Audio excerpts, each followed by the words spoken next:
Hello and welcome to Rage Quit. My name is Jay, and today somebody somewhere has got access to the Warcry rulebook, and essentially the full rules have been leaked. Now I'm going to talk about five key features to the game, or things that get me excited about the game. Five or more. We'll cross that bridge when we get to it. If though at the end of this video you like the video, do press like, and if you're not subscribed and you're interested in Warcry, do consider subscribing. It really does help. So I'm not going to show the leaks. If you want to find them, I'm sure they're on the internet. You can just find them probably. I know Glassaf did show a lot of the rules in his video. I'm just not going to do that. I'm just going to talk about my five important things to note if you do check them out or if you don't check them out. Number one, there is no to hit, there's no weapon skill or ballistic skills. I don't think you roll a to hit roll. It looks to me, and I'm fairly sure about this, if I've misinterpreted anything, don't hate me, that essentially you're going to roll the amount of damage you do, and if that, if your strength is higher than your toughness, that's how many damage you do. It's as simple as that, basically. Essentially, it's really simplifying the combat. You're not going to have a weapon skill or ballistic skill. You're just going to check how much damage you do against your strength versus the toughness. Boom, you roll your amount of attacks. I've got 4 attacks. You've got this strength, you've got that toughness. Boom, I've done 2 wounds. Done, right? The whole thing there is that that's a key thing, that they're simplifying the whole rule set. It's not a copy of Age of Sigmar. It's not like a slightly dumbed down version of 40k for kill. Dumbed down version of 40k for Kill Team. It is essentially a completely different rule set, but one designed to speed up the game and to simplify it. It's that speed that's super important. So in the videos they're talking about how the games will last 40 minutes. Well, I mean, it could be quicker than that if people get really used to this sort of damage setup. You don't have to consult tables or whatever, and even if you did, well, you've got the stats on the cards. So I think changing the dynamic of how you hit some wounds, there's no defense dice as far as I can see. It's just you roll and see how much damage you do. It presumes that you hit. You're just rolling your strength versus toughness of the amount of attacks, the strength of that attack versus the toughness of that, and that's exciting for me because it's speeding up the game. Pivotal. Having weapon skill, ballistic skill. Oh, did I hit? Oh, I got three hits, 2 of them wounded. Oh, you blocked all 2. Great. It's not been a fun experience when I've been playing the Games Workshop game, so I'm very excited about that. Number 2, which is one that we knew would happen, but it's actually better than I thought, and that is we are going properly to alternate activations. So in Kill Team, it's sort of like I do my movement, you do your movement, then we alternate combat. And it's it's a bit of a hybrid of both. This looks to be that it's sort of like Star Wars Legion. Not going to say that they've copied from Star Wars Legion, but it is very similar to Star Wars Legion. But that's quite similar to bolt action and stuff like that. So I'm not actually saying they copied. You get 2 actions. It's something like move, wait, attack, something else. I can't remember the other one. Move, wait, attack.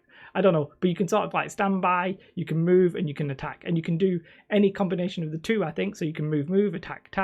But you can't. I don't think you could attack. Oh, you could attack and wait. So it's 2 proper activations, 2 proper actions. Once you've done your activation, you flip over a token and say that he's done, he or she's done. Perfect. That is exactly what I wanted in this game. I was worried that they would go to a system where it was like a hybrid like Kill Team. The fact that they're not doing that really gets me pumped for this rule set. I think, you might see some hardcore elitists online be like, I'm not going to play that. No, it's not good. It's not complicated enough. But I think the beauty of the game, the mechanics of the game will lie elsewhere. Maybe like who you activate, what you do with them, the weights, the movement, all that kind of good stuff, rather than just a mathematical equation. But I mean, I could be wrong there. So there's a couple of other things to note, like reserves are in the game, which is weird for a skirmish game. I personally think it's a bit weird for a skirmish game, but just some of the deployments have reserves coming in probably round 2, maybe round 3. Not sure if that's round 3, but there's reserves coming in that you don't start with on the board. And it's not like the same subject as reserves, but there's this thing where it seems like at the start of the game you're going to group your models into 3 different tiers. I guess 3 different groups. Not sure. Something like sword, hammer, shield, something like that. And you have to have at least 1 model in all of them. And obviously you need a leader in one of them. And I think you can have as many as you want in them. It sounds really interesting though. And then certain deployments will mean you do have to deploy this first and then this first and that kind of stuff. So really interesting mechanics just overall, but the reserves especially, I think for a skirmish game, it's pretty unique. And speaking on that same kind of subject with how you deploy and that kind of stuff, the amount of models you're expected to have is literally you need a minimum of 3 and a maximum of 15. It doesn't appear to be like we're getting rosters or anything like that, which from Kill Team you could have 20 models and then at the start of events sometimes you would just pick the right number you wanted. Nah mate, it's literally you pick your war band, it's 1,000 points. It's got a minimum of 3 people in it, it's got a maximum of 15. One of them has to be a leader. This is not one that is included, but just sprung into my head. There is a thing where there's like neutral abilities. So we've seen before the initiative system where it's like, oh, you get singles and doubles and triples and that kind of stuff. There's also a wildcard dice, which I really like the idea of, because it's like, oh, I can try and get in here and get the initiative, or I can have a really powerful 4 dice ability. But there's some neutral abilities, which is quite cool. There's so much going on, and I don't want to lie, I'm going a little bit like all over the place. Speaking of the abilities, there's something, I can't remember what it's called, it was like last man standing or something like that. When you get down to the last man standing, you can just pop as many abilities as you have dice for. Whereas normally I think you're going to be limited to like 1 per model. Your last guy or girl would be able to pop whatever you've got the dice for, just to give you that sort of fighting chance, which could be a bit like you could be on the edge of defeat and then bring it back.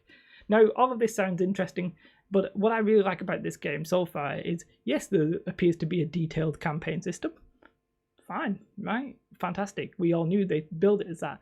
But a bit of me thinks they may have made a better match play system than they did for Kill Team, which would be highly unusual because Kill Team was built as this competitive version of this, whereas Warcry sort of been built as a casual version of this. But hear me out. They've got a couple of things like, one, we've spoken before about how they have the card packs, which I like because it means that your warband's rules can be bought separately, which means they can just add in factions whenever they like. Instead of adding in a book that includes a faction, you can now just go and buy that faction. Like they could do dwarfs, and they could do new models for dwarfs, new faction cards for dwarfs, or they could just sell faction cards for dwarfs. Perfect. You know, they don't have to change the game too much. If they wanted, they could probably release individual models. They could release like an Iron Golem upgrade kit for like 10 quid that has the rules for them in. They can expand existing ranges and add new models in really easily, which is good for match play. But specifically for match play, they had like a symmetrical rune upgrade for on the deployment cards and that kind of stuff, which basically meant before you play a game of match play, you take out those cards. So it's saying, well, they're not particularly balanced, or they maybe add a bit too randomness or what have you for match play, that you just don't use them. And that's stuff like the terrain ones. I don't think you do specific terrain. Maybe you do, I'm not 100% sure. But there's certain ones like deployments and twists that you just won't put in, which I think is such a much better system. I'm just hitting the mic in excitement. I just think it's a much better system than like Kill Team, where it's all been a bit vague and there's which tables do we play on, what rules do we use, etc. So I'm cautiously saying that this could be a better match play system based on the ability to change the rules that they've put into the game. Now, a couple of like side points that we've learned.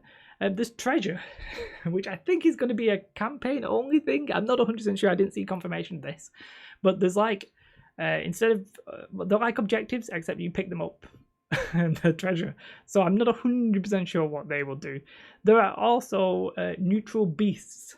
So there's a beast rune upgrade, and you get some of these in the core box. So keep that in mind. Now these guys have points on them, so I think you can take them in a campaign.